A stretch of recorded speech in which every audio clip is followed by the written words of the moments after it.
the banging of the head without a relief is a sign. Many times, or most of the times, can be a clear-cut sign for hypertension, long-standing hypertension. And Yoluwa, àwọn ẹlòmíì wọ́n máa bẹ̀rẹ̀ sí máa ní kọ́tà ń pè ní bí pajápajá. Yes, pajápajá, like paresthesia la máa ń pè. Pajápajá wọ́n á máa kú wìrìwìrì báyìí. It also can be a sign. Àwọn ẹlòmíì ó máa ń fàdé pé ojú wọn á máa dàbí pé kàn ríran dáadáa mọ́. It will be blurry. Things can be blurry. The reason is because high blood pressure, long-standing hypertension damages every organ in the body. Yes, because the way it works is that I need our pipe don't be a jealousy different part of the body. So once the blood is pumping at a very high pressure, one thing it does, apart from that, is that high blood pressure and I want to like predisposing factors.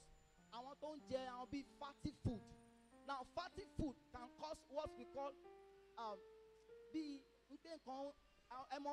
pipe blood. I want to be a one be king for example, let's say this is a pipe. I'm looking for a way to say this is a pipe now. Now there's something inside this pipe. Oti block it there. So I'm going to pump. It will pump at a very high pressure. Force our record.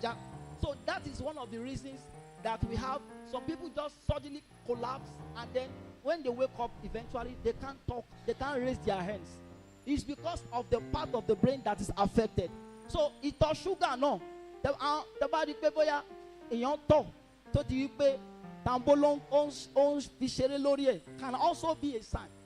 Now there are different things because of time. When we talk about high blood pressure, it's a very serious matter, and it is a silent killer.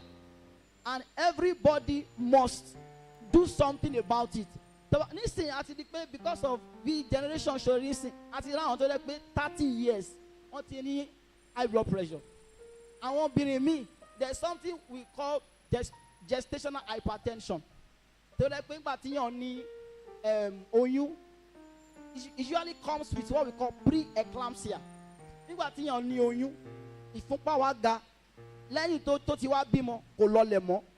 That kind of person, you must go to your doctor and consistently check it. Let the person examine you. For example, the regular blood pressure, the normal blood pressure, 120/80 is normal blood pressure. I'm showing you what we call systolic and diastolic reading. 120/80. 40 something, 45, 30, 140, 145, 135, 90 and above is a serious problem, and you must take your medication seriously. Oshekoko, àwọn tó bá jẹ́ tó jẹ́ wípé wọ́n ní ìtọ̀ sugar, what we call diabetes mellitus. Tó bá ti fún wa oríṣiríṣi oògùn ló ń lò. Àwọn kan lo insulin, àwọn kan lo metformin, oríṣiríṣi kan ló wà. So so oríṣiríṣi ló wà. So it depends on what your doctor recommends for you to use. And once there's a recommendation, please let us stick to the drug. Now, ó máa ń ṣẹlẹ̀ nígbà mi tó dẹ́ pé èèyàn ń lo oògùn hypertension tó fún ẹnìyẹn, ṣùgbọ́n wá rí i pé orí tuntun fọ́ ẹnìyẹn. It may be that their dosage tí on low at the time, bóyá kò ṣiṣẹ́ mọ́. So you must go to your doctor and complain. Sometimes what they do is that they change the drug entirely and give another drug. Bóyá oògùn yẹn kò bá ẹnìyẹn lára mu mọ́, tàbí bóyá they will increase the dosage. So sometimes it's because the drug is not functional. Kò ṣiṣẹ́ mọ́ fún ara ẹnìyẹn. So they will just change it to another pharmacological agent entirely. Sometimes what they do is that they will now increase the dosage. So tawari pé ẹnìyẹn tó bá ní high blood pressure àbí ìfúnpá tó ga tó jẹ́ wípé òun ní headache àbí weakness tó kàn dédé rẹ̀yàn all the time. Ìyẹn gbọ́dọ̀ lọ sọ́dọ̀ dókítà kó ṣàlàyé fún yẹn, ó máa ṣe test, wọ́n á dẹ̀ tún sọ nǹkan tí a máa ṣe lẹ́yìn yẹn. Ẹ̀dẹ́gì lè parí. I saw a patient like some years ago, nígbà tí mo ṣe wá UCH. The person had swelling. Ó wá lọ sí hospital. Àwọn yóò lọ sí church. Church ló ti ń gba oògùn. Okay, ó ń gba àdúrà, ó ń ṣe gbogbo ẹ̀. Eventually, ó wá rí pé ó ń fi holy water sí. Swelling of the jaw náà ni o, eyín ni o. Gbà tó máa padà dé. When I examined him, egungun ibi báyìí, ó ti ń ṣò nínú ẹni báyìí. I saw the bone. Ibi tó ti jẹ dé, I saw the bone inside the mouth. Níbi wípé èèyàn ò bìkítà. Ó dá kíyàn gbàdúrà. Bó bá ṣe ń lo oògùn wa náà, ẹ jẹ́ ká máa gbàdúrà. Ẹ̀yin Olúwa o.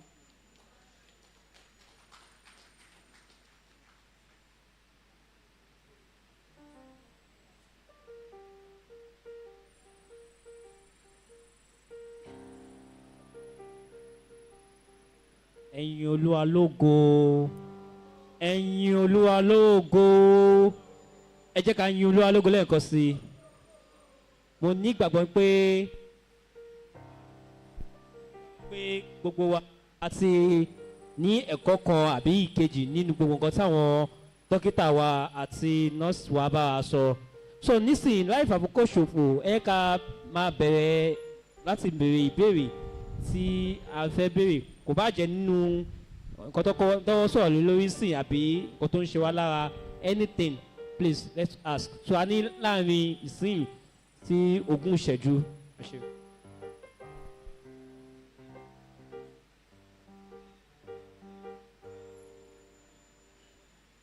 Thank you so much, sir.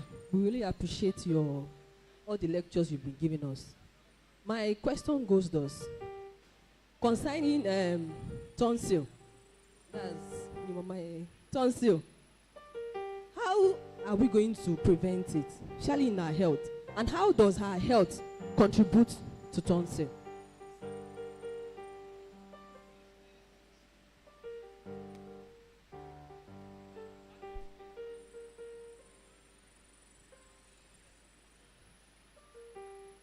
Ẹ̀yin Olúwa lógo.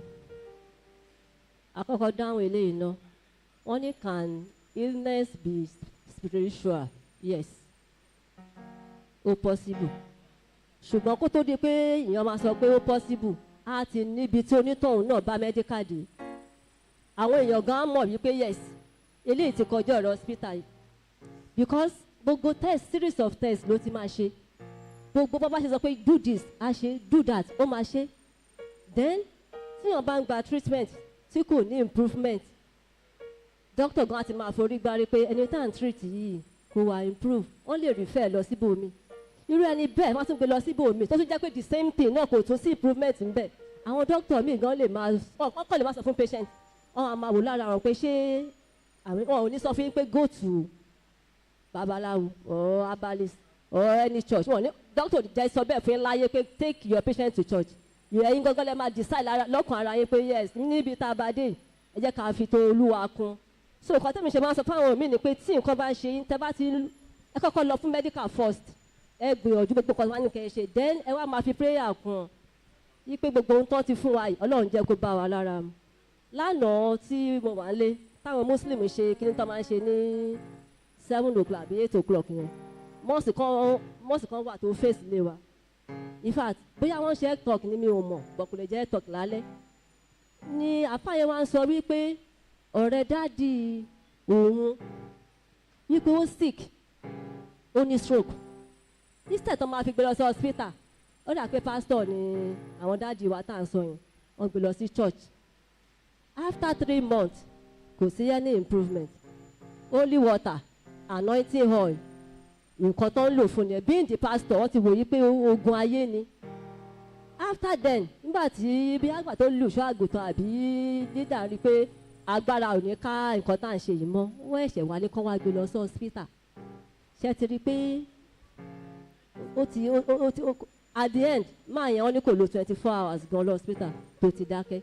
So àwọn nǹkan míì wà tó yẹ pé àwa gangan fúnra ara wa àlà ń ṣe ra wa. Irú eléyìí ó máa ti níbi táwa gangan ti bá dé tẹ́tí máa pé yes ó ti sú yín báyìí o, ó dẹ̀ kù sọ́wọ́ Ọlọ́run. So that's what I believe. Ẹ jọ̀ọ́ sà, ẹ má bínú, mo rántí ẹ̀yọ̀kan again. Ṣé ó yẹ kí a operate or is there any other medication that téèyàn lè lò tó máa jẹ́ kó cure? Okay ma, so okay nípa nǹkan tó béèrè wọ́n pè ní tí àwa máa ń pè ní tonsillar enlargement or sometimes we call it tonsillitis. So tonsillar enlargement, tonsil ni tẹ́wárí picture tí mo show lẹ́ǹkan yẹn, ẹ̀bàdí kó wà ó ní àwọn bíi nǹkan bíi ẹran méjì tó wà níbi ẹ̀yìn ọrùn wa báyìí tẹ́ bá lanu ẹ máa rí ó wà níbi ẹ̀yìn inú ẹnu wa ní ẹ̀yìn pátápátá ló wà má belúbelú làwọn là ń pè belúbelú làwọn Yorùbá máa ń pè mí ọ̀bẹ so now there are different reasons. For example, it's common in children. Ṣọmọdé lẹ́ ń béèrè fún àbí ọmọdé? I know it's common in children. So, cherry tonsillar enlargement, it just happens for different. Sometimes it just happens like no known cause that it gets. Now, for some children, it happens when our mommy tell them one fear no me. They are different. They is actually interrelated. And my mommy tell them one man soon, one man fear no me. And got to man funny because there is a blockage at the throat, so they are looking for a way to compensate the breathing. So some of the children, mama snore. They will be snoring, and mama they are snoring. So those are some of the signs that you see in a child that has tonsillar enlargement. You need to watch out for it because it can be so big in it sometimes that it can be very big like that. But tonsillar enlargement in children, the cure is actually tonsillectomy. Tonsillectomy just means they cut it off. Yes. Now the tonsils they are a part of what we call, they are a part of our fight infection. Fight infection. But if you are lower, so sometimes it can be swollen. Even in adults, sometimes there's what we call tonsil stone.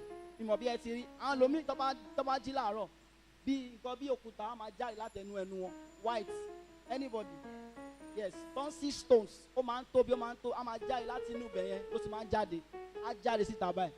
Examine patients. They are different because of that. I won't explain that. But for children, the cure is tonsillectomy. They remove it. But any grade, they have a grading system depending on how large it is. So if it's now becoming so large that it's affecting the breathing of the child, is to remove it. Yeah, we'll answer a question.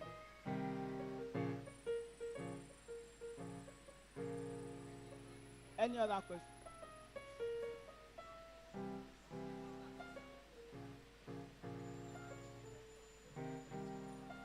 All right. Please, what is the best way to clean our eardrum? Is cotton wool advisable to use?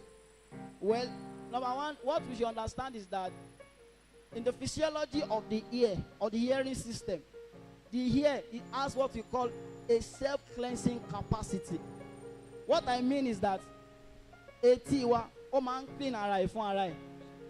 yes, the ear is self-cleansing. So you don't need to be poking something inside your ear. But even if you want to clean with a cotton wool, it's just minimal because the eardrum is very fragile and you can puncture it. There have been cases of people who puncture their eardrum from the use of cotton, all this cotton bud. Yes. Some people will even put biro cover. Yes. Some people, they even use toothpick inside. Some people use nails, matches. The eardrum is quite fragile. But we should understand at the foundational level that etiwa oman clean eye. So we don't need to be poking it all the time. Even if you want to clean it, you can low hair cotton bud, just superficial white at the tip. You don't need to be poking. The hair is self-cleansing itself. Oman no eye for eye. And sheri clean to man jari letting. It's also part of the normal physiology. It's part of the normal physiology. Number one, it protects the hair from insects, strange things, foreign bodies from entering into the hair, because it leads into a space. So it helps to to protect the hair itself and also to protect it from foreign bodies. Any question?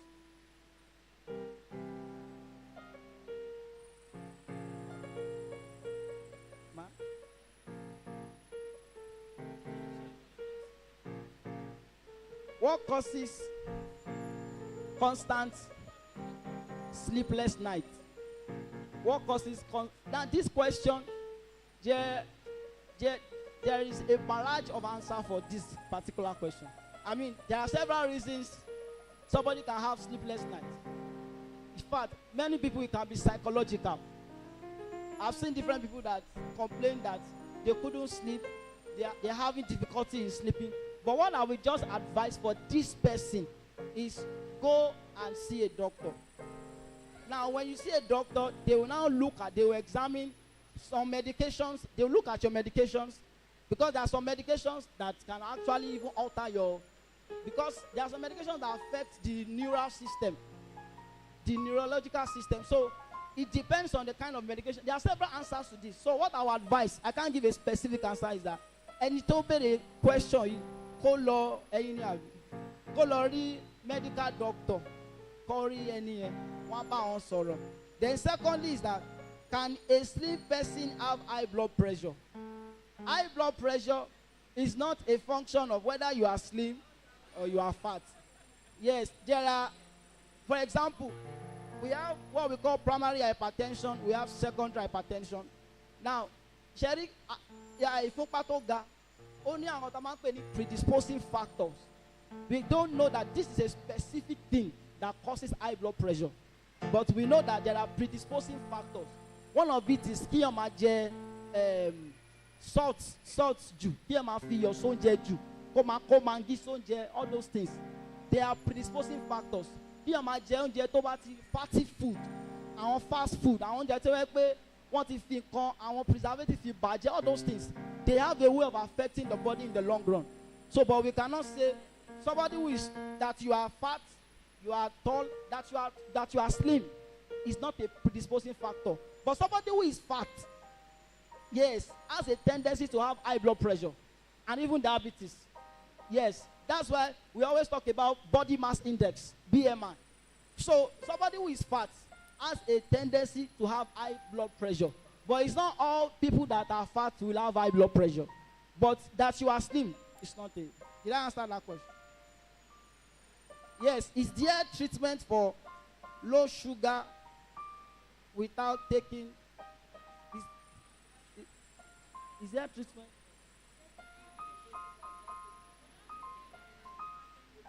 Is there treatment for low sugar without taking sweet thing? It does. Let me see that question again. Treatment for low sugar without taking. What do you mean by that? Can you explain? Yeah, I don't. Ma, come, please come, man. Yes. I don't really understand what she wants me to say. Is there treatment for?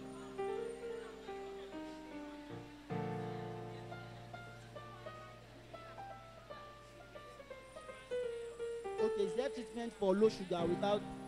Okay, treatment for low sugar. If somebody has low sugar, okay, number one is that we want to find out, how do you know you have low sugar? Is it medically?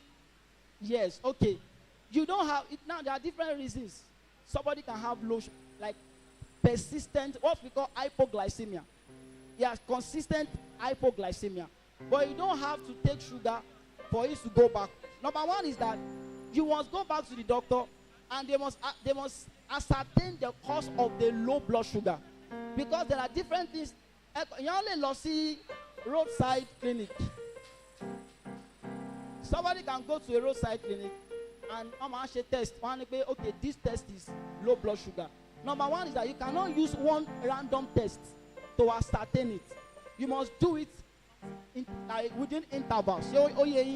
One random test cannot give a diagnosis of hypoglycemia. So you must do it at intervals before you can say, you understand? So even if the person now has it, the person must go to the doctor. There are some tests that they will do to help the person to actually ascertain what is the primary cause, because there are different things that can cause hypoglycemia. Do you understand?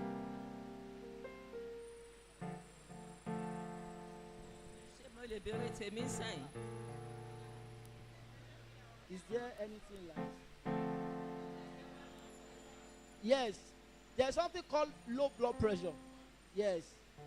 So what we call, the medical term is hypotension.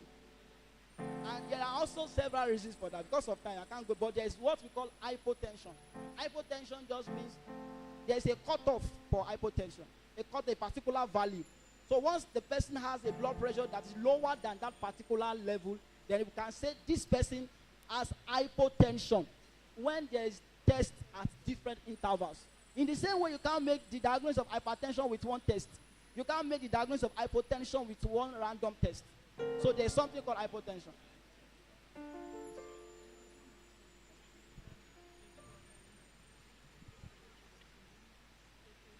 Doctor, ẹ kú iṣẹ́. Ọlọ́run aṣagbára dọ̀tun. Ọgbọ́n ìmọ̀ òye Ọlọ́run àfi ṣìkẹ́ ẹ. Ọlọ́run wà pẹ̀lú ẹ. Nípa èmi lèmi fẹ́ bèrè question lé lórí. Torí ìgbà tẹ́ ẹ sọ, ó dẹ̀ fi mi ṣe yẹ̀yẹ́. Nígbà tẹ́ ẹ ń sọ̀rọ̀ lẹ́ẹ̀kan,